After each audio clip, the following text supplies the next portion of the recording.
Қазіргі заманның проблемасы ол қалай іштегі майды кетірсем и бетімді әдеміленсем деген проблема ғой. Кеше бір-ақ күн ғана отырдым, 30 минут осы немен белдігін салдым мынау и аяғымды қосып қойып отырдым.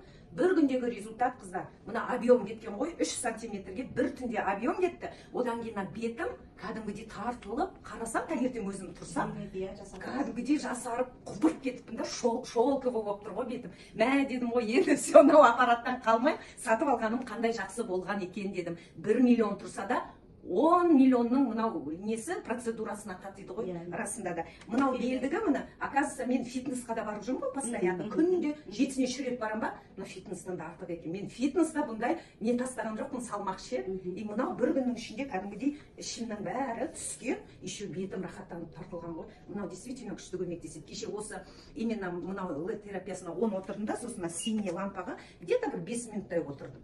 Прям рахат күшті. Сондықтан қыздар, кім арықтағысы келеді, именно анау іштегі жырды күшті кетіреді екен, оны сама убедилась. Плюс еще на бетті прям тартады, энергия береді. Кстати, таңертең тұрғанда обычно 4:30-да бүйтіп әрең өзім сүйреп тұратынмын, 4:30-да бодыра тұрдым ғой. Таңертең прям бір денемнен салмақ түскендей болып атып тұрғансың ғой таңертең. Так что звондаңыздар, хабарласыңыздар.